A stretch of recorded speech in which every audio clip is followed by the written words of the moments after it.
మీ మోకాల నొప్పులకు ఎటువంటి సర్జరీ లేకుండా ఎపియాన్ పెయిన్ క్లినిక్ అందిస్తున్న అత్యాధునిక చికిత్స. Welcome to Suman TV. So జనరల్గా చద్దన్నం ఆరోగ్యానికి చాలా మంచిది. సో ఇది మంచి ప్రోబయోటిక్ ఇలా చెప్తూ ఉంటారు. అయితే చద్దన్నంలో చాలా రకాలుగా చెప్తూ ఉన్నారు. ఇప్పుడు బ్రౌన్ రైస్ చద్దన్నము, మిల్లెట్స్ చద్దన్నం, ఇలాగా ఎవరు ఏది తీసుకోవాలి, అసలు చద్దన్నం ప్రిపరేషన్ ఏంటి, పూర్వకాలంలో ఎట్లా తయారు చేసేవాళ్ళు, పూర్తి వివరాలు తెలుసుకుందాం. మనతో పాటు ప్రముఖ vegetable therapist and sun spiritual society founder, Leo diet specialist Vikramaditya Guruji ఉన్నారు. గురూజీ నమస్తే అండి. సూర్యోస్మితల్లి. చద్దన్నము మంచి ప్రోబయోటిక్, ఇది తీసుకోవాలి ఇలా చెప్తూ ఉన్నారు. అసలు ఎట్లా ప్రిపేర్ చేసుకోవాలి?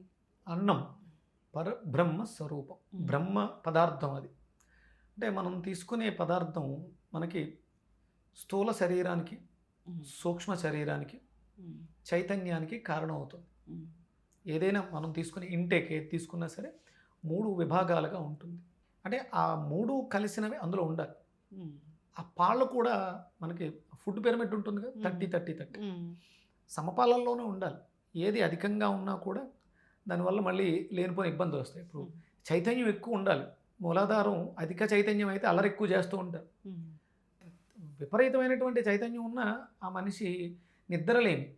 నేను కొంతమంది పెద్దవాళ్ళని కలిశాను. ఇక సాయంత్రం అయితే 9-9:30 అయిన తర్వాత రిలాక్సింగ్ చేయరు. ఇలాంటి సోఫా సెట్లు ఉంటాయి కదా, కాళ్ళు అలా పెట్టుకుని ఇంకా ఇలా కూర్చోవడం అంతే. పొద్దుటే లేచి రెడీ అయిపోయి మళ్ళీ వర్క్ వెళ్ళిపోవడం. 1000 కోట్లు సంపాదించేసి చైతన్యం అధికంగా ఉంది. అంటే వాళ్ళు తీసుకునే పదార్థాల యొక్క తత్వం. అందుకనే మనకి ఆయుర్వేదం ఔషధి సూక్తం అని చెప్తుంటుంది. ఒక పదార్థాన్ని రాత్రి అంటే చంద్రుడు కాంతి ప్రబలంగా ఉన్న సమయంలో జలంతో నింపుతారు. అంటే ఇప్పుడు మనం ప్రోబయోటిక్ అని చెప్పేసి తోడన్నం అది కాదు, అది చల్లదన్నం కాదు. మధ్యాహ్నం కడుపు నిండా తినేసి సాయంత్రానికి వండుకుని వెళ్ళిపోతారు. వండుకుని వెళ్ళిపోయి అది ఏదైతే మిగిలిందో సాయంత్రం ఇంటికి వచ్చిన తర్వాత దాంట్లో నీళ్లు పోసేస్తారు. నీళ్లు పోసి వదిలేస్తారు. మరుసటి రోజు దాంట్లో మజ్జిగ కలుపుకొని భోజనం చేస్తారు. అంటే నీటితో అది ప్రాసెస్ జరిగింది. దాంట్లో ఆ గుడ్ బ్యాక్టీరియా ఫామ్ అవుతుంది. అన్నంని నీళ్ళలో పెడతారు అంతే. శీతోదనం అంటారు, చల్ది అన్నం. అంటే మనం ఇప్పుడు ఏం చేస్తున్నాం, అన్నం వండేసి దాంట్లో పాలు పోసి తోడు పెడుతున్నాం, అది తోడన్నం అవుతుంది. అంటే దాంట్లో కూడా ప్రోబయోటిక్ వస్తుంది. ఒరిజినల్గా ఇదేంటంటే చల్ది, విపరీతమైనటువంటి చలువ చేస్తుంది. అంటే ఇప్పుడు అడగడానికి కారణం ఏంటి అంటే ఇదంతా సమ్మర్. ఈ సమ్మర్లో మనకి బాగా ఉపయోగపడుతుంది, చలువ చేస్తుంది. విపరీతమైనటువంటి ఉష్ణస్తీక్షణత ఎక్కువగా ఉంటుంది కాబట్టి మనం ఈ ఓదనం అంటే మనకి ఓజస్సునిచ్చు ప్రాణశక్తి కలిగిన పదార్థం, బ్రహ్మ పదార్థం, చల్ది అన్నం అనమాట. అంటే నిద్ర చేసింది. దాంట్లో ఉన్నటువంటి క్వాలిటీస్ అన్నీ కూడా మరింతగా మెరుగైనవి. అరుగుదలకి ఎలాంటి ఇబ్బంది లేకుండా చాలా త్వరితగతిన జీర్ణం అవుతుంది. ప్లస్ దానిలో ఉన్నటువంటి పోషక విలువలు నైట్ నిద్ర చేయడం వల్ల అంటే విపరీతంగా బ్యాక్టీరియా B12 మనకి బాగా వృద్ధి చెందుతుంది. అంటే విపరీతమైనటువంటి శక్తినిస్తుంది. ఇప్పుడు రైస్ తీసుకోవాలి, సాయంత్రం వండింది, దాన్ని వాటర్లో ఉంచాలి, రేపు పొద్దున్న తీసుకోవాలి విత్ మజ్జిగ, అంతే. అదే చద్దన్నం. అంతే చల్ది. నిద్ర చేసినటువంటి చల్లటను శీతోధనం. వాటర్కి కాన్షియస్నెస్ ఎక్కువ.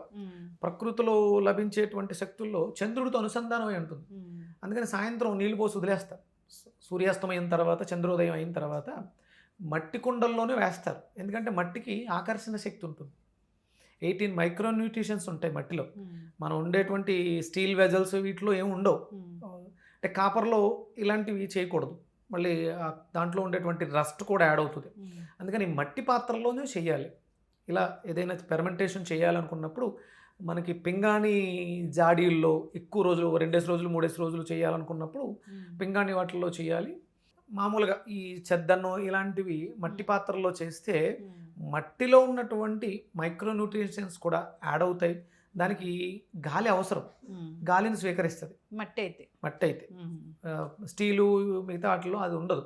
దానివల్ల అద్భుతమైనటువంటి ఆ కాంబినేషన్ ఫెర్మెంటేషన్ జరగటం వల్ల మర్నాడు మనం కొంచెం పల్చటి మజ్జిగ వేసుకొని, కొంచెం ఉప్పు వేసుకొని, అంటే అప్పట్లో మనకి పికిల్స్ ఉండేవి. అంటే ఇందులో మళ్ళీ ఉల్లిపాయ, పచ్చిమిరపకాయ, ఇది మన సంస్కృతి కాదు. నిమ్మకాయ పచ్చడి శ్రేయోదాయకం. దీంట్లో విటమిన్ సి పుష్కలంగా ఉంటుంది. దీంట్లో మనం మజ్జిగ వేసాం. ఇది రాత్రంతా శీతోదనం చెంది ఉంది. మనకి ఈ సమ్మర్ అంతా కూడా చలువ చేస్తుంది, శక్తినిస్తుంది. అద్భుతమైనటువంటి పోషణ కలిగినటువంటి పదార్థం. ఇక మీరు అడిగినట్టు బ్రౌన్ రైసు, కొర్రలు, రాగులు ఇవన్నీ అంటే పంటలన్నీ కూడా ప్రాంతాల వారీగా పండుతాయి. నార్త్ అంతా గోధుమ అధికంగా ఉంటుంది, వరి తక్కువగా ఉంటుంది. వాళ్ళు దేనిని చేసుకోవాలంటే గోధుమలు చేసుకోవాలి. మనకి రైస్ ఎక్కువ పండుతుంది, అన్ని ప్రాంతాల్లోనూ ఒకేలా పండదు కదా. అందుకని ఇక్కడ మనం దీన్ని చేసుకుంటాము, వరి బియ్యంతో చేసుకుంటాం. ఇక అందులో బ్రౌన్ అనేది తక్కువ పట్టు పడతారు. మాకు ఇప్పుడు ఫైన్ క్వాలిటీ అని ఎక్కువ పట్టు పట్టేసి దాని మీద ఉన్నటువంటి ఆ B12 ఆ పొరల్ని తీసేసి తెల్లటి ఏమీ పోషకాలు లేని పదార్థాన్ని తింటున్నాం. బ్రౌన్ రైస్ చేసుకుంటే సాధారణంగా చాలామందికి ఇండైజెషన్ ప్రాబ్లం వల్ల బ్రౌన్ రైస్ అరగదు, అంత త్వరగా అరగదుగా. అది అంటే కష్టపడి పనిచేసే వాళ్ళకి బ్రౌన్ రైస్ చాలా బాగా పనిచేస్తాయి. ఎక్కువసేపు వాళ్ళు పనిచేయడానికి ఆకలి వేయకుండా కంట్రోల్ చేస్తుంది. ఈ ఎక్కువ పాలిష్ పట్టేసినవి ఏంటంటే త్వరగా డైజెస్ట్ అయిపోయి మళ్ళీ ఇమీడియట్గా ఆకలి వేస్తుంది. అందుకని ఏంటంటే వర్క్ తక్కువ ఉన్నవాళ్ళు, కంప్యూటర్స్ ముందు ఏసీ రూమ్స్లో పనిచేసే వాళ్ళు బ్రౌన్ రైసు లేకపోతే మిల్లెట్స్ ఇలాంటివి అంత శ్రేయస్సు కాదు. కాకపోతే ఈ ఫర్మెంటేషన్ జరుగుతున్నాయి కాబట్టి అందులోనే ఎక్కువ పచనం అయిపోయి ఉంటాయి, వాటర్లో నాని అరుగుదలకు ఇబ్బంది లేని స్థితికి వెళ్ళిపోతాయి. కాబట్టి మీకు అందుబాటులో ఉన్న పదార్థం, మీకు ఇష్టమైన పదార్థం, ఒక రోజు అది ఒక రోజు ఇది మార్చుకోవచ్చు. ఈ చద్దన్నం తీసుకుంటే ఆరోగ్య లాభాలు అంటే గట్ హెల్త్ బాగుంటుంది, ఇంకా శరీరానికి ఉష్ణతీక్షతను తగ్గిస్తుంది, వేడి తగ్గుతుంది, యూరిన్ సిస్టమ్కి చాలా అద్భుతంగా పనిచేస్తుంది, స్కిన్ హెల్త్ మెరుగవుతుంది, మాయిశ్చర్ మనం అందులో పెరిగేస్తాం కాబట్టి అందులో కాల్షియం ఉంటుంది, ఫ్యాట్స్ ఉంటాయి, అన్నీ సమపాలల్లో ఉండేటువంటి అత్యంత పోషక విలువలు కలిగినటువంటి చల్ది అన్నం, శీతోదనం. వెయిట్ లాస్ కూడా అవుతారమ్మా. అంటే ఇప్పుడు మనం మామూలుగా రెగ్యులర్గా తీసుకునేటువంటి బ్రేక్ఫాస్ట్లు ఏవైతే ఉన్నాయో వాటితో పోల్చుకుంటే అద్భుతమైనటువంటి శక్తి ఉంటుంది. మీరు దానికి తగ్గ పని ఉంటే, మీరు విపరీతంగా చెద్దన్నం తినేసి ఇంట్లో ఏసీ రూమ్లో కూర్చుంటే నిద్ర వస్తుంది. అది బయట శ్రమ పడే వాళ్ళకి ఇది అద్భుతంగా పనిచేస్తుంది. మీకు అంత పెద్దగా పని లేదు అన్నప్పుడు చెద్దన్నం అంటే చూడండి, వాడు చూడు ఎలా ఉన్నాడో చల్ది ముద్దలాగా చద్దన్నం లాగా అని అంటారు కదా. అప్పుడు వాళ్ళు చద్దన్నం తీసుకుంటారు, వాళ్ళకి B12 వస్తుంది, ఎండలోకి వెళ్తారు, డి విటమిన్ వస్తుంది. మీరు చద్దన్నం తీసుకుని ఏసీ రూమ్లో కూర్చుంటే పప్పు ముద్దలా ఉన్నట్టు అయిపోతారు. మరి ఎక్కువగా మీకు నిద్ర వచ్చేస్తుంది, చలవ చేస్తుంది కదా. మీకు దానికి తగ్గ శ్రమ ఉండాలి. అప్పుడు మీకు ఈ చద్దన్నం అంటే పెద్దల మాట చద్దన్నం మూట అంటారు. అంత మంచిది. అంటే ఎక్స్పీరియన్స్డ్, అనుభవంతో చెప్తున్నటువంటి మాటలకు విలువ ఎక్కువ, చద్దన్నానికి కూడా అదే విలువ. చక్కగా చెప్పారు గురూజీ. చద్దన్నం అంటే చద్దన్నమే, అన్నం వాటర్లో పెట్టి తీసిందే చద్దన్నము, రేపు పొద్దున్న తింటారు. అయితే మజ్జిగ తోడేసింది, పాలు తోడేసింది కాదు. అండ్ ఉల్లిపాయ పచ్చిమిరపకాయలు కలిపి తీసుకునేది కూడా అది మనం కన్సిడర్ చేయము చద్దన్నం లాగా. పచ్చళ్ళని ఎర్ర కారంతో పట్టకండి, మిరియాల పొడితోటే పట్టుకోవాలి. అందులో ఇప్పుడు మనకి ఆవకాయకి పేరు ఎర్రటి రంగుకు రాలా, అందులో వేసినటువంటి ఆవపిండికి ఆవకాయ అని వచ్చింది. మామిడికాయ ఆవపిండి, మెంతుల పిండి, నువ్వుల నూనెలో ఫర్మెంట్ అయ్యింది కాబట్టి దానికి ఆ పేరు వచ్చింది. కానీ అందులో వేసేటువంటి గుంటూరు కారం లేకపోతే రకరకాల కారాలతో పేర్లు చెప్తారు, అవన్నీ కాదు. మనకి అంటే ఊరబెట్టినటువంటి పచ్చడి. ఇక్కడ ఒకరోజు ఊరితేనే, ఒక రాత్రి ఊరితేనే చద్దన్నానికి అంత క్వాలిటీస్ ఉంటే, రోజులు తరబడి నెలల తరబడి ఊరబెట్టినటువంటి టమాటా, నిమ్మకాయ, మామిడికాయ పచ్చడి ఏదైతే ఉందో పికిల్, అది మనకి మరింత ఆరోగ్యాన్ని ఇస్తుంది. ఫర్మెంటేషన్ అనేది ఇంపార్టెంట్ ఇక్కడ.